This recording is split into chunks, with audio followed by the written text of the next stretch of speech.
voudrais dire bonsoir à tous les participants. Bonsoir au pasteur Irénée. Bonsoir au pasteur Jonathan. Bonsoir à tous ceux qui sont déjà connectés. C'est un plaisir ce soir de vous retrouver.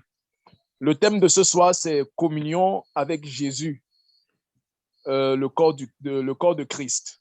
Communion avec Jésus, le corps de Christ. Nous avons tellement de choses à apprendre ce soir parce que la fois dernière, nous avons beaucoup appris. Et puis, je suis sûr que vous avez regardé les tutoriels qui vous ont été envoyés. Donc, aujourd'hui, je vous prie d'être scotché et de suivre jusqu'à la fin ce programme parce que nous allons beaucoup découvrir. Surtout que c'est un thème très intéressant, le corps de Christ. Communion avec Jésus, le corps de Christ.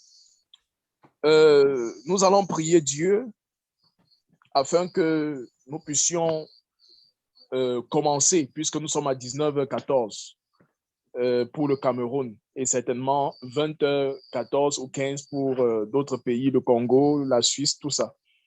Donc, notre désir, c'est que nous puissions aller jusqu'au bout et que les questions soient posées, que nous puissions confronter ce que nous pensions déjà avec ce que nous recevons comme enseignement dans ce forum. Et que surtout, tout soit basé sur la parole de Dieu. Qu'est-ce que la parole de Dieu dit? Je crois que c'est ça l'objectif. Et n'oublions pas que ce que nous sommes en train de faire, c'est bâtir les disciples. Nous sommes en train de vouloir être des vrais disciples et des faiseurs de disciples en même temps. Donc, il ne faut pas que nous oublions d'où nous sommes venus depuis le commencement, depuis le départ. Donc, voilà. Donc, c'est la 6e leçon aujourd'hui. Et nous sommes en train d'avancer. Et je prie que nous ne puissions pas perdre le fil. Donc, je suis un peu troublé parce que nous sommes dans le noir. Mais bon, on va prier. J'aurais souhaité qu'aujourd'hui, ce soit le pasteur Irénée qui ouvre avec la prière. Je suis un peu en colère contre ce qui se passe dans mon pays, le Cameroun. Ok, d'accord. Merci pour ce privilège. Prions. Père éternel, Dieu Tout-Puissant, toi qui nous as fait don de ton Fils Jésus-Christ, ton Fils unique, notre Seigneur Sauveur, nous venons à toi cet après-midi t'exprimer toute notre reconnaissance pour ta protection, pour ta sécurité, pour ta bienveillance, ta miséricorde au milieu de nous. Merci parce que l'œuvre de la croix de ton Fils nous a pardonné, nous a rachetés. L'œuvre expiatoire de Jésus-Christ nous a justifiés et a fait de nous un peuple à part entière, un peuple à toi. Oui, Seigneur Jésus, merci, parce que tu es la résurrection et la vie. Et nous voulons ce soir te mettre au milieu, Seigneur, de ce programme d'enseignement et de formation. Toi qui es la parole vivante, la parole de Dieu, révèle-nous ta pensée, aligne nos pensées sur ta pensée, que notre esprit soit soumis à ton esprit. Toi qui es la lumière, éclaire nos ténèbres, ôte nos doutes, libère-nous de toute fausse doctrine, de tout faux enseignement, de toute théologie qui n'honore pas ton nom. Merci parce que tu as dit dans ta parole que vous connaîtrez la vérité et la vérité vous affranchira. Seigneur, merci parce que tu nous as libérés pour que nous soyons à toi.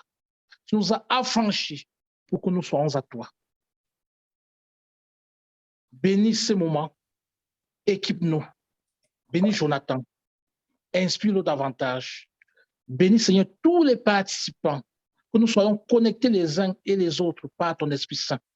Veille maintenant Seigneur, ô Père, prends contrôle de ce moment capital et révèle-toi au travers de ton Esprit Saint. Unis-nous dans ton amour, unis-nous dans ta parole, que ta lumière, Seigneur, nous éclaire Malgré l'obscurité physique, Seigneur, tu es présent et tu permettras que nous puissions davantage te connaître. Notre désir, c'est de marcher sur tes pas. Notre désir, c'est de te ressembler davantage. Notre désir, c'est de bâtir, Seigneur, ton royaume. Bénis, Seigneur, cette formation. Inspire-nous, révèle-nous et fais de nous, Seigneur, tes ambassadeurs ici-bas. À toi soit le règne, la puissance et la gloire, au nom puissant de Jésus. Amen. Amen. Amen. Voilà. Je crois que la parole revient au pasteur Jonathan pour le thème de ce soir. OK. C'est vrai que j'aurais souhaité qu'on atteigne 10 participants au moins, mais j'ai l'impression qu'il y a des gens qui ont du mal à se connecter. Mais on peut commencer, parce que nous sommes 10 même déjà. OK. Ouais.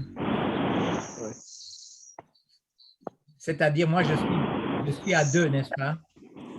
Oui. Oui, nous sommes à 8. Oui. Nous sommes à 8. C'est déjà bien. OK. Donc, je me permets de commencer sans plus tarder. Je vais aller assez rapidement parce que je ne fais que répéter peut-être certaines choses pour la plupart d'entre vous, mais sachez que mon but en toute chose, c'est de me référer à la parole de Dieu. Donc, quand j'étais jeune, je racontais toujours ce que j'avais entendu de mon père, des pasteurs autour de moi, et c'est ce que je répétais. Et pendant quelques années, j'ai été à l'Église réformée de Suisse. J'étais pasteur de jeunes, et c'est un temps où j'ai vraiment été formé. Non parce que je faisais des études de théologie, mais parce que quand je prêchais, les jeunes gens qui n'étaient pas habitués à aller à l'église, les jeunes gens, quand je prêchais de l'estrade, les jeunes gens commençaient à me dire, mais Jonathan, ça que tu dis là, c'est quoi? Où est-ce que tu prends ces choses-là? Comment tu peux prétendre telle et telle chose? Tu sais ça de où? Pourquoi tu nous dis des choses comme ça? Et je me suis aperçu que de temps en temps, je ne pouvais même pas leur répliquer parce que je ne connaissais pas assez la parole de Dieu, parce que je ne faisais que répéter comme un perroquet ce que j'avais appris de mon pasteur, de mon père, des gens autour de moi. Et c'est là que j'ai commencé à étudier la parole de Dieu. Et c'est là que je me suis aperçu que, ce qu'on enseigne dans certaines églises n'est pas biblique, mais il est basé sur des traditions, sur ce qu'on a entendu quelqu'un prêcher, on vient le répéter. Donc, j'ai décidé de ne plus me baser sur ce que j'ai entendu, ne plus me baser sur ce qu'on est en train d'enseigner dans n'importe quelle dénomination ou église, mais j'ai décidé de demander des frères et des sœurs qui étudient la parole et de regarder dans la parole de Dieu et de me faire confirmer par la parole de Dieu ce que je veux transmettre. Donc, si je vous dis quelque chose, je l'ai éprouvé plusieurs fois. Si je vous enseigne quelque chose, je veux être sûr et certain que je ne vous dis pas des bêtises. Donc, je regarde dans la parole de Dieu, je m'informe, je demande des amis, je demande des théologiens, je demande des frères, des sœurs qu'ils me confirment et ce n'est qu'après cela que je transmets le message. Donc, je commence tout de suite avec le thème qui est communion avec Jésus, le corps de Christ. Et voici une église que j'aime beaucoup. C'est une photo que vous verrez lorsque je vous enverrai le matériel. Vous pourrez la regarder un peu de plus près. Voilà. Le thème de ce soir, c'est bien l'église. L'église. supposons que je vous demande ce que Jésus a ordonné à ses disciples lorsque Jésus partait au ciel. Juste avant de partir, il a rassemblé ses disciples et il leur a dit sa dernière volonté, n'est-ce pas? Leur a donné son testament. Et si je regarde autour de moi, si je regarde dans les églises que je connais, j'ai l'impression que Jésus a donné les ordres que je vais vous donner maintenant, que je vais vous afficher sur vos portables. Et je vais mettre comme titre, est-ce que Jésus a dit? Allez dans le monde entier et construisez des églises. Est-ce que Jésus a dit, envoyez quelques élus pour étudier la théologie, pour qu'ils sachent prêcher ce que vous aimez entendre? Est-ce que Jésus a bien dit, ensuite, invitez les gens dans vos temples pour qu'ils deviennent membres de vos dénominations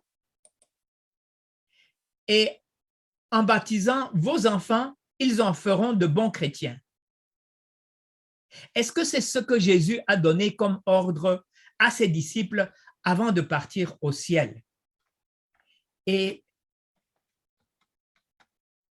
j'ai fait une petite étude biblique sur les versets qui parlent au fait sur ces points que je viens de mentionner. Et c'est une petite étude biblique que je vais vous donner intégralement. Donc, ce sont, la voici, je vous montre de quoi ça a l'air. Voilà. Donc, vous verrez, est-ce que Jésus a dit, et je vous ai mis des versets bibliques qui confirment ou qui contredisent ce que j'ai prétendu. Voilà. Donc, réjouissez-vous, vous recevez une petite étude biblique qui pourra vous aider à mieux comprendre ce que Jésus voulait de nous lorsqu'il a donné l'ordre. Allez dans le monde entier et faites des disciples. Il n'a rien dit d'autre. Une autre question que j'aimerais vous poser, et peut-être que vous pouvez allumer vos micros. Au fait, je vous ai presque déjà donné la réponse, n'est-ce pas?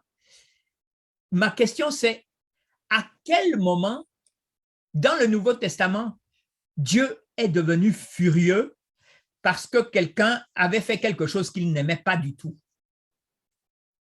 Dieu était tellement furieux que pendant que un certain monsieur parlait, un certain disciple de Jésus parlait, Dieu a fait tonner sa voix et il était tellement en colère que la voix de Dieu était tellement forte que les disciples sont tombés comme morts parce que la voix de Dieu était tellement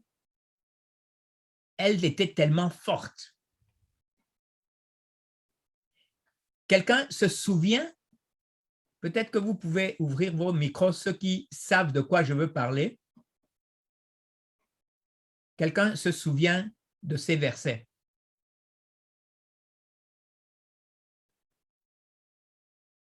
Est-ce qu'il y a quelqu'un qui peut donner une réponse?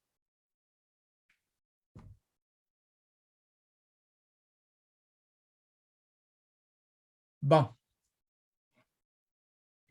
Je sais que Pascal du Congo, il pourrait répondre tout de suite.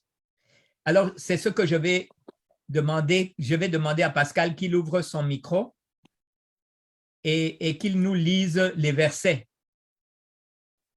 Pascal, est-ce que tu es là? Oui, je suis là, cher pasteur. OK, vas-y. Alors, lis le verset que tu vois à l'écran et tu nous racontes à quel moment, très, très rapidement, de quoi il s'agit. C'est, nous lisons Luc c'est Matthieu chapitre 17, Mhm, versets 4 à 6. mhm. Lorsqu'ils attendirent cette voix, les disciples tombèrent sur leur face et furent saisis d'une grande frayeur. Lis le verset en entier, à partir de Pierre. Pierre, prenant la parole, dit à Jésus, Seigneur, il est bon que nous soyons ici. Je dresserai ici 3 tentes, une pour toi, une pour Moïse et une pour Élie. Comme il parlait encore, une nuée lumineuse les couvrit. Et voici une voix fit entendre de la nuée ces paroles. Celui-ci est mon fils bien-aimé en qui j'ai mis toute mon affection, écoutez-le. Lorsqu'ils attendirent cette voix, les disciples tombèrent sur leur face et furent saisis d'une grande frayeur. Amen. Amen. Merci beaucoup, Pascal. Merci. Nous voyons Pierre, il avait utilisé son bon sens. Il voyait que Jésus était transfiguré, Jésus était en train de parler avec Moïse, Élie, et juste au moment où il allait s'endormir, et il voit que les hommes là sont en train de quitter, et il se réveille, parce que si vous lisez la Bible, vous voyez qu'il était en train de somnoler, il n'était pas présent, il s'était endormi dans la magnifique louange qui avait là. Il y a la présence de Dieu et l'adoration de Jésus par Moïse, par Élie. Il ne s'est pas aperçu que c'était un moment tellement dur parce que Jésus était en train d'apprendre la mauvaise nouvelle qu'il devait mourir à la croix, n'est-ce pas? Ils étaient en train de discuter toutes ces histoires qui allaient arriver dans le futur. Et maintenant, ils sont là et Pierre dit, je veux bâtir des maisons ici pour Moïse, pour Élie et pour Jésus. Il n'a même pas pensé à lui-même, mais il voulait construire 3 églises là en haut, sur la montagne. Et vous voyez, la colère de Dieu était tellement forte qu'ils sont presque morts. Nous voyons que la seule chose que demandait Dieu demandait une seule chose à ses disciples, c'est de savoir que Jésus est le Fils bien-aimé de Dieu et que Dieu a mis toute son affection en Jésus et la seule chose que les disciples avaient à faire, c'était écoutez-le. Donc, faites ce qu'il vous dit de faire. Rien de plus, rien de moins, mais ne pas construire des tentes, ne pas construire des maisons ici. Et maintenant, j'aimerais vous dire que j'ai rigolé, mais j'ai aussi pleuré. Parce que, regardez cette maison. Cette maison que vous voyez ici, c'est un temple. Ce temple est une insulte à Dieu. Pourquoi est-ce qu'il est une insulte ouverte à Dieu? Parce que ce temple-ci que vous voyez, il est bâti en Israël exactement à l'endroit où on dit que Jésus a été transfiguré. On appelle ça l'église de la transfiguration sur le mont Tabor. Vous voyez quelle insulte? Dieu dit, je ne veux pas que vous construisiez des temples, je ne veux pas que vous construisiez des tentes. Et qu'est-ce que viennent faire les religieux? Ils viennent construire exactement à l'endroit où Dieu avait dit de ne pas construire. On vient édifier des églises. Et j'aimerais vraiment ouvrir la leçon de ce soir avec ce sujet et ma colère et la colère de Dieu. Ne me comprenez pas de manière erronée. Nous allons regarder la parole de Dieu pour comprendre ce qu'est vraiment l'Église. La parole de Dieu utilise plusieurs termes dans la traduction grecque de la Bible du Nouveau Testament. On a le mot oikos.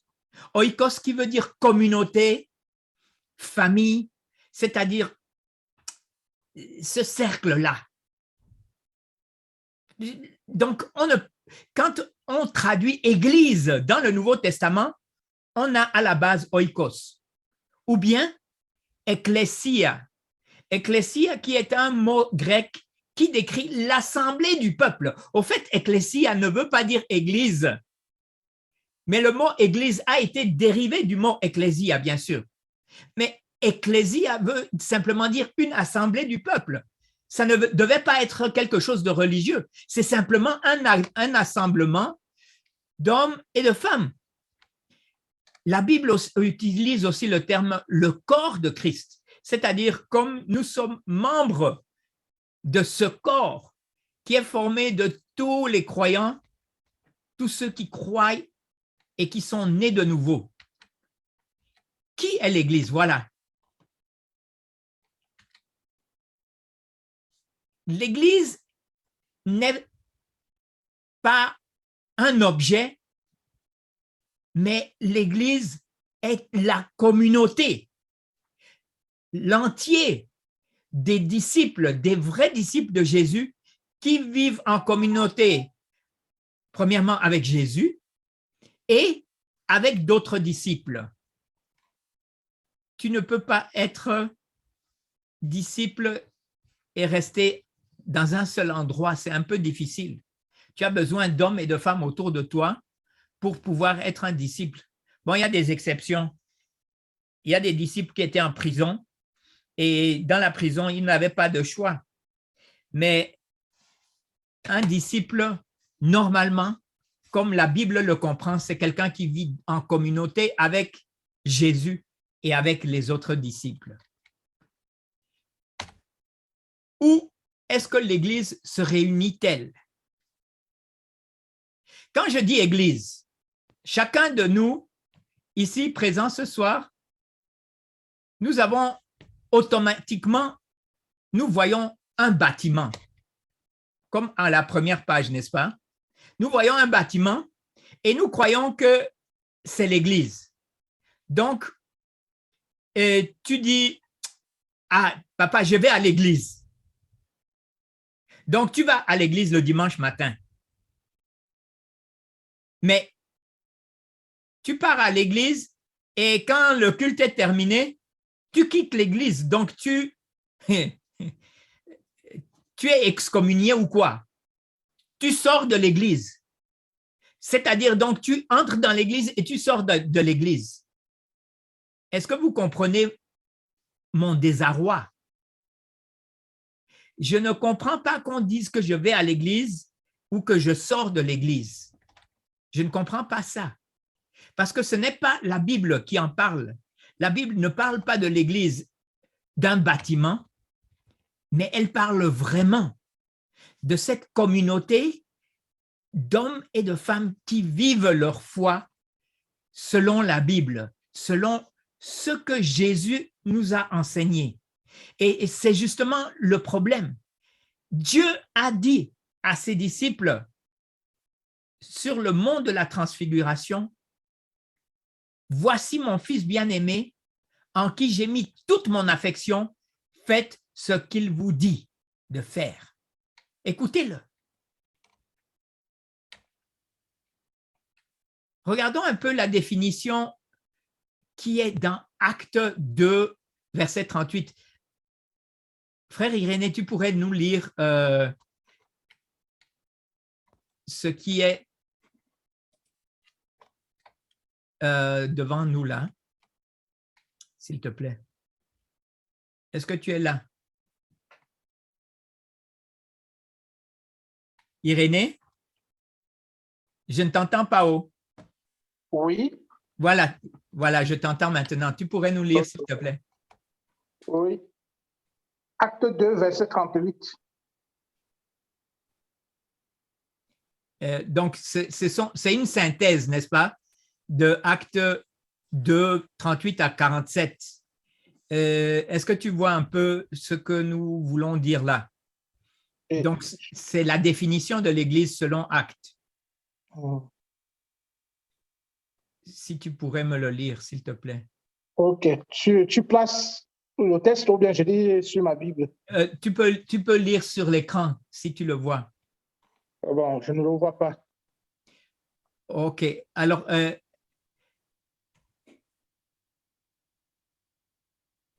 je le lis alors. Donc, dans Actes, parce que c'est un peu long, Nous pourrons en discuter après dans la conversation. Probablement que tu as encore des versets que tu voudras renforcer. Mais je lis rapidement la synthèse qui dit le baptême, ils furent baptisés. Donc, c'était la première action lorsqu'ils ont accepté Jésus, c'est ils furent baptisés. Le baptême de la foi. Et ce jour-là furent ajoutés plus de 3000 âmes. Et il est ensuite écrit qu'ils étaient constamment dans l'enseignement des apôtres, ils étaient constamment dans la communion fraternelle, c'est-à-dire ils se rencontraient régulièrement pour avoir la communion fraternelle et la fraction du pain et la prière. Et de nombreux signes et miracles s'accomplissaient au travers d'eux et probablement de tous. Et le dernier point qui est assez difficile à copier, n'est-ce pas? Ils gardaient tous leurs biens en commun. Voici l'Église des premières années, les premiers siècles, ils avaient tout en commun. C'était des communautés où on mettait les biens ensemble. Maintenant, j'ai quelques questions que tu pourrais te poser à toi, à ton équipe, aux gens autour de toi, les gens avec lesquels tu te rencontres régulièrement, les gens à qui tu as commencé à expliquer l'Évangile depuis que nous avons commencé, n'est-ce pas? Nous avons été encouragés de nous intéresser pour nos voisins, pour nos parents, pour nos frères et sœurs qui ne connaissent pas encore Jésus. Donc, toutes ces questions-là, vous les recevez et je vous invite vraiment à vous les poser personnellement et les poser aux gens avec lesquels vous avez un contact spécial. Qu'est-ce qui fait une église? Qui sommes-nous? Qu'est-ce que fait une église selon Acte 2, comme nous l'avons lu avant? Quelle est la situation de notre communauté? Est-ce que nous faisons vraiment toutes les choses que la Bible demande de faire à ce qu'on appelle l'Église? Que faisons-nous déjà? Et qu'est-ce que notre cellule, qu'est-ce que notre communauté devrait apprendre à faire qu'elle ne fait pas encore? Voilà, donc ce sont des questions très personnelles que vous pouvez vous poser l'un à l'autre et n'oublions pas, et c'est pour ça que j'ai laissé Dieu hors du jeu, comme beaucoup d'églises. Je ne sais pas si au Cameroun, mais en Europe, l'Église est devenue une institution qui exclut même Dieu. Peut-être pas Dieu, on utilise le nom de Dieu, mais très peu le nom de Jésus-Christ. On exclut le nom de Jésus-Christ dans les conversations, dans les prédications, parce qu'on est bon croyant, mais Jésus, non, c'est un peu trop. Donc, voyez, on exclut Dieu de notre religion. Est-ce que c'est vraiment l'Église que Christ a voulu construire? Posons-nous cette question personnellement. Selon Hébreu, oui, frère Irénée, Oui, est-ce que tu pourrais prendre ta Bible et nous lire Hébreu 10, de 23 à 25? Hébreu 10, 23 à 25. Oui, Hébreu 10, 23 à 25. Oui, lis les versets, s'il te plaît.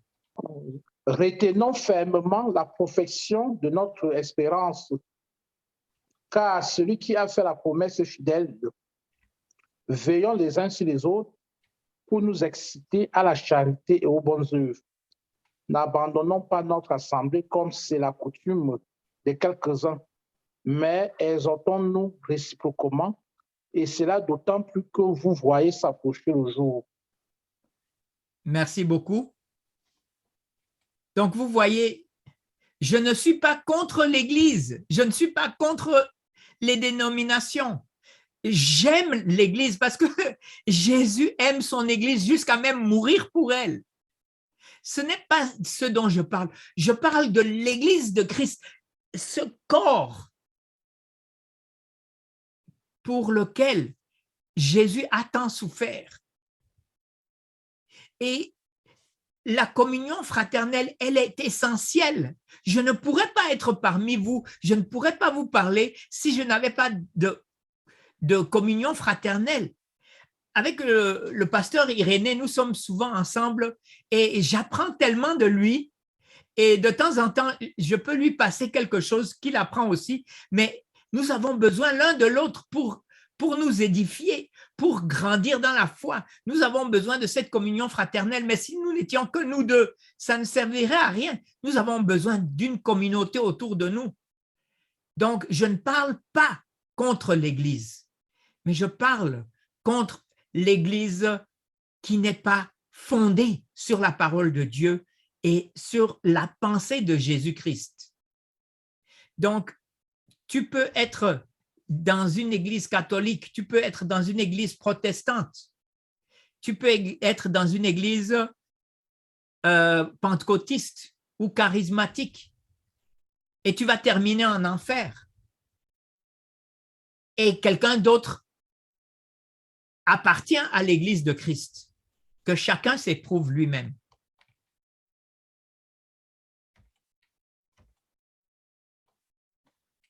Vous savez, un point tellement important quand nous voyons l'Église, c'est cette histoire de partage.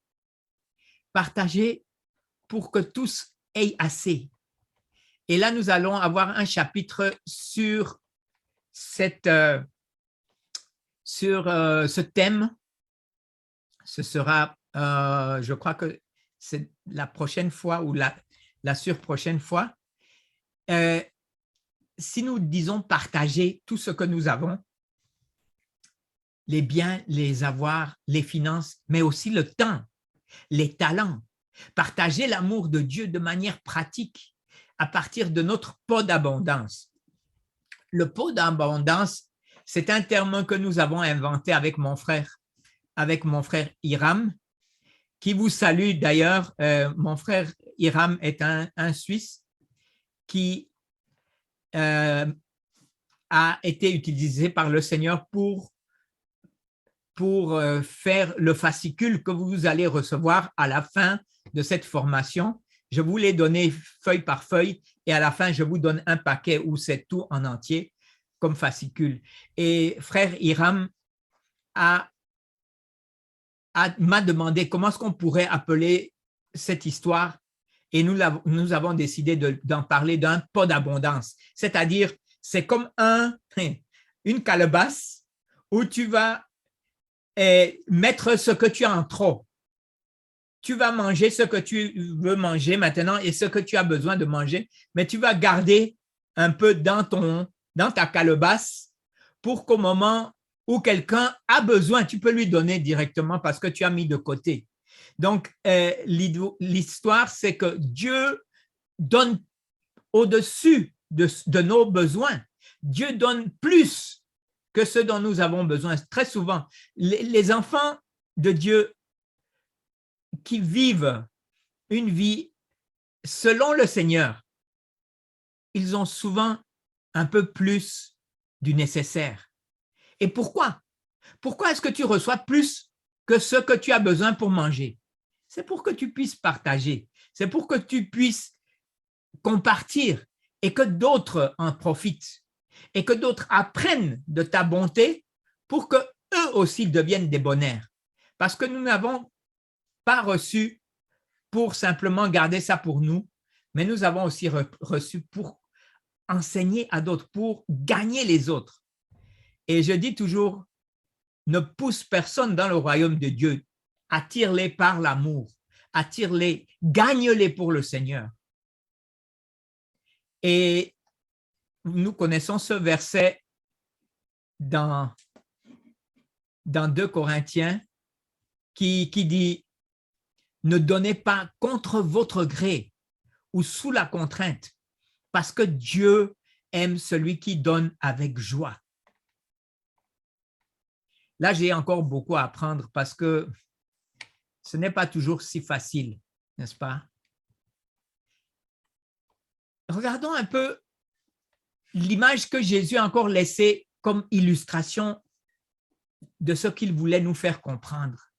La Sainte Seine, le partage, le corps de Jésus au travers de son pardon. Jésus a inauguré ce repas. Le pain symbolise que nous sommes membres du corps de Jésus, le corps de Christ, et le vin rouge qui a la couleur du sang, qui symbolise le fait que Jésus a donné sa vie. Il a versé son sang pour nous absoudre de nos péchés. Cette image, elle n'a pas été donnée pour être un rite religieux. Les chrétiens le faisaient chaque fois qu'ils se rencontraient dans la maison. Moi, de temps en temps, je le fais avec mes amis, des enfants de Dieu qui me visitent. Nous sommes peut-être assis à table pour manger et je dis, prenons la Sainte Seine, et nous prenons la Sainte Seine et nous nous rappelons de ce que Christ a fait pour nous, et s'il y a un péché entre eux et moi, nous le mettons en ordre devant le Seigneur, et la communion que nous aurons à table ou dans ma maison, elle sera sanctifiée par le fait que nous avons pris le repas de Christ ensemble. Ce n'est pas quelque chose de religieux, ce n'est pas quelque chose de magique, c'est quelque chose de tout simple. C'est se souvenir de ce que Christ a fait pour nous en mourant à la croix. Donc, j'aimerais vous inviter à ne pas regarder cette Sainte Seine comme quelque chose de religieux. Apprenons même à lire ce texte pour nous. Peut-être que tu as l'intention de prendre la Sainte Seine avec ta femme parce que vous avez eu des difficultés, vous avez eu des discussions. Assieds-toi avec ta femme et prends la Sainte Seine avec elle. Et remerciez le Seigneur qu'il est mort pour vos péchés, qu'il a donné sa vie pour toi, ma chérie. Tu peux dire à ta femme, je te demande pardon. J'ai tant reçu de pardon de la part de Christ. Jésus m'a tant pardonné de choses que je ne peux rien d'autre que de te pardonner toi. Et ainsi, le Seigneur, par le fait que nous nous mettons d'accord ensemble à penser à Christ, ça nous rapproche l'un de l'autre en tant que couple. Voilà, c'est juste encore une dernière pensée. Et voilà, j'ai repris la même église que je vous avais mis cette église tout au début et la revoilà sur l'image. Bien sûr, ce n'est pas une vraie église, c'est un symbole. Elle est assez grande et j'aime beaucoup cette forme. Elle est sur la tête, c'est-à-dire elle a son ventre tourné vers Dieu. Nous ne pouvons faire la volonté de Dieu que si nous nous ouvrons vers le ciel pour que Dieu puisse nous remplir et que Dieu puisse parler. Ne nous abritons pas de la parole de Dieu, ne faisons pas un toit vers le ciel, mais ouvrons-nous comme un entonnoir pour que Dieu puisse transmettre ses pensées, transmettre la pensée de son cœur, qu'il puisse nous reprendre là où nous avons besoin d'être repris. Apprenons à comprendre le désir profond de Christ, d'avoir une communion personnelle avec chaque personne qui s'appelle disciple, chacun qui a cru a accès direct auprès de Dieu. Il n'y a pas besoin d'un intermédiaire, il n'y a pas besoin d'un prêtre ou d'un pasteur ou d'un lévite entre Dieu et moi. Il n'y a pas un intermédiaire entre Dieu et moi, sauf Jésus-Christ.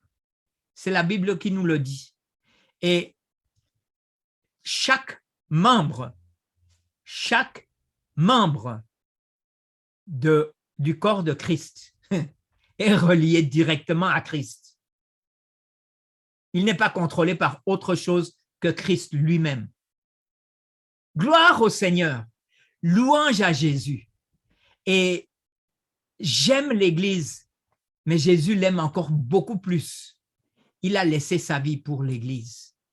Et il aimerait faire de nous ce corps qu'il va ramener auprès de son Père comme une fiancée parfaite, immaculée.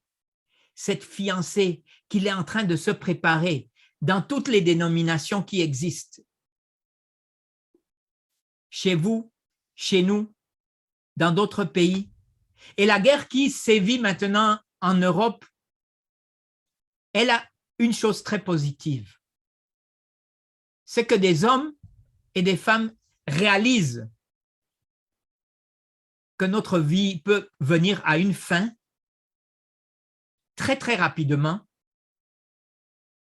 Et ensuite, c'est soit la gloire ou soit la condamnation. Et il y a tant de gens qui ont besoin d'entendre le message de l'Évangile avant qu'il soit trop tard pour eux.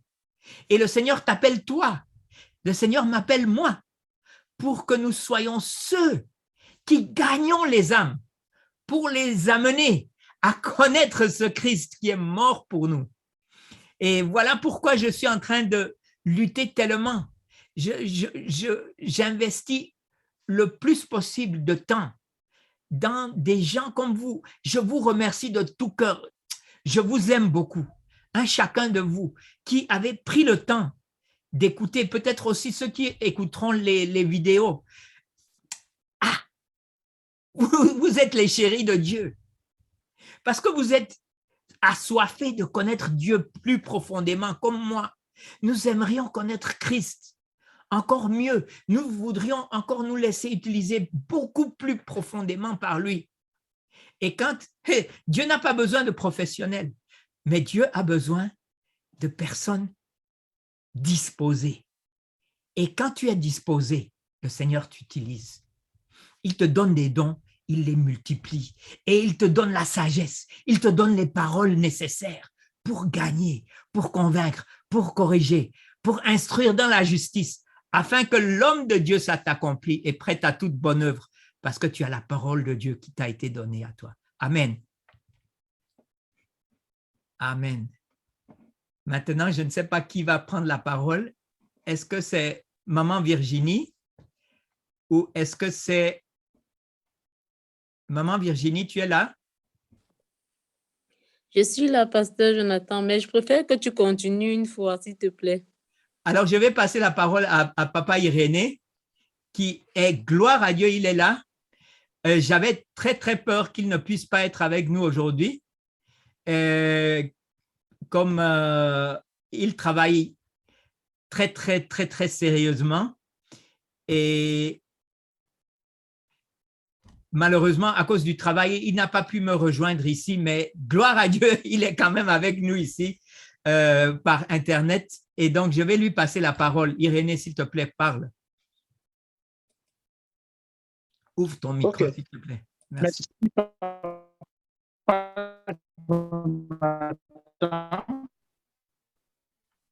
Pour la restitution de cette lecture. Attends, Irénée. Je reviendrai sur le... Ça, on ne t'entend pas. Tu pourrais arrêter la caméra et la relancer, s'il te plaît. On ne te comprend pas.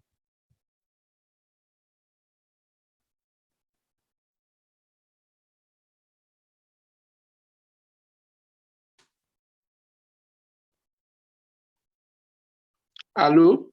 Oui, ça va mieux maintenant. OK. Vas-y, excuse. Bon, merci beaucoup, Papa Jonathan, pour le cours. Merci pour l'inspiration, pour le temps que tu as investi pour que ces chapitres soient bien détaillés. Je ne veux que apporter une modeste contribution pour éclairer la lanterne de tous ceux qui sont avec nous sur la notion de l'Église. Oui. Donc, tu as parlé de oikos et ecclesia. Et moi, je rejetais sur ecclesia, d'où est dérivé l'Église en latin ou en français. On a parlé d'assemblée, on a parlé de communauté, mais aussi, selon la théologie, ecclesia, c'est ceux qui sont appelés à sortir, hein, sortir du milieu d'eux, donc mis à part, mis à l'écart. Dans le groupe d'individus, groupe de personnes qui confessent Jésus-Christ comme Seigneur et Sauveur, tous ceux qui ont été sanctifiés et justifiés par le sang de l'agneau, de manière individuelle et de manière collective. Donc, je suis l'Église de Jésus-Christ. On peut affirmer sans embâche que nous sommes l'Église de Jésus-Christ. Donc, on peut peut-être prendre une référence dans Romains 6, 16, verset 5, pour voir comment dans l'Église apostolique, dans l'Église primitive, la notion d'Église, comment était la notion de l'Église dans Romains 16, verset 100. Paul demande de saluer aussi l'Église qui est dans la maison, dans Romains 16, verset 5.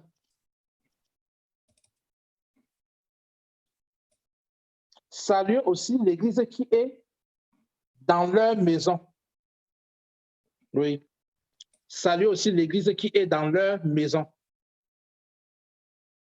Donc, pour éviter des incompréhensions, moi, j'aimerais seulement dire que aucun lieu de rassemblement particulier n'est prescrit pour l'Église dans la Bible.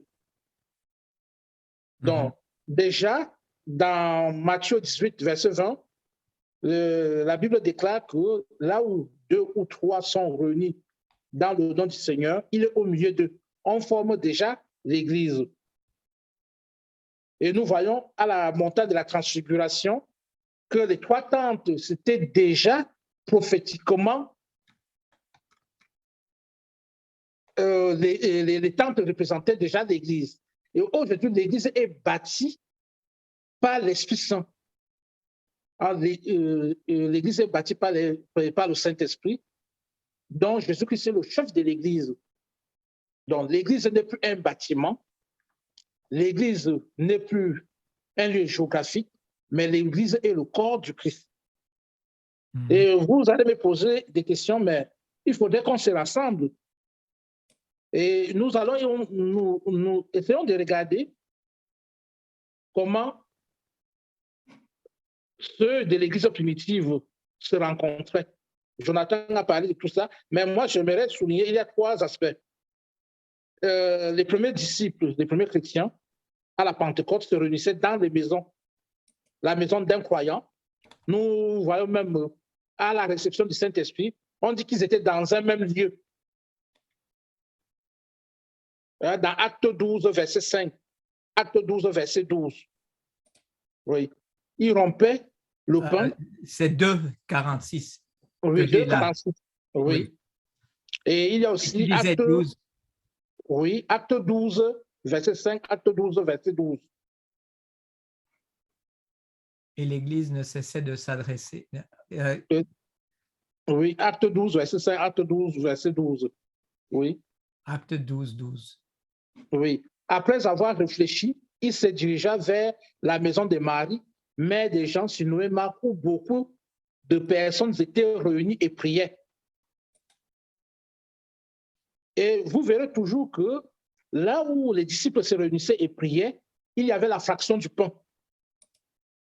Parce que c'est un commandement, c'est une ordonnance. Donc, nous ne pouvons pas nous retrouver en tant que communauté sans fraction du pain. Un deuxième élément, on peut aussi lire dans Acte, oui, on a parlé de Acte 2, versets 1 à 2. Il y a Acte 2 au verset 44. 44a. Oui. Tous ceux qui croyaient étaient dans le même lieu et ils avaient tout en commun. Voilà, c'est ce qu'on a vu. Hein? Oui. Et les premiers disciples, si je continue, aussi se retrouvaient dans la nature. Acte 16, verset 13. Acte 16, verset 13. Oui. Le jour du sabbat, nous nous rendîmes hors de la porte vers une rivière où nous pensions que se trouvait un lieu de prière. Et Paul aussi a utilisé les synagogues pour pouvoir enseigner dans Acte 17, verset 1 à 3.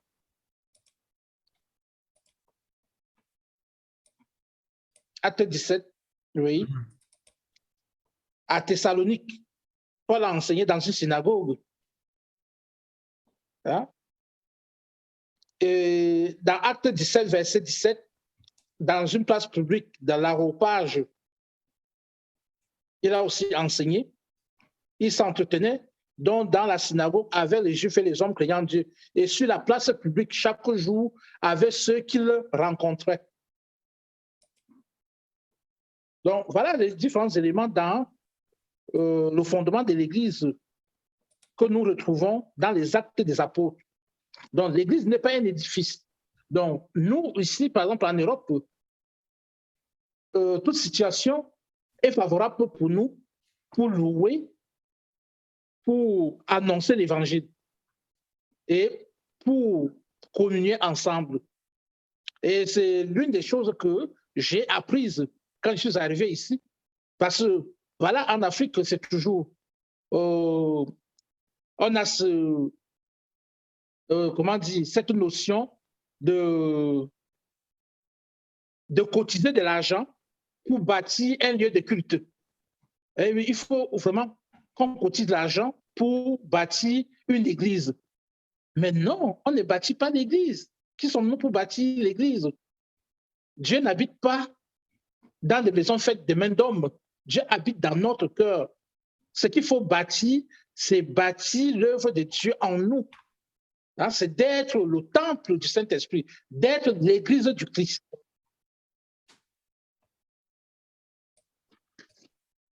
À la fin, qu'est-ce que moi je dirais?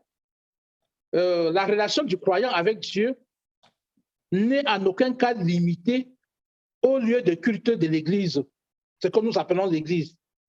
Donc notre relation avec le Seigneur ne doit en aucun cas être limitée par un lieu géographique.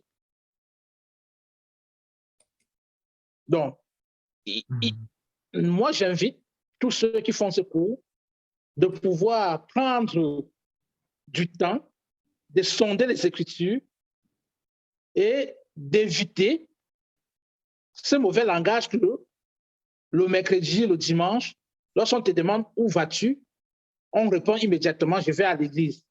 On ne va pas à l'église. L'église n'est pas ce temple qu'on regarde. Nous sommes l'église. Nous sommes le corps de Christ. Nous sommes le temple du Saint-Esprit. Nous portons l'église en nous. Donc, c'était un peu ce que je pouvais peut-être apporter comme contribution pour ce soir. Merci pour votre attention. Merci beaucoup. Merci beaucoup.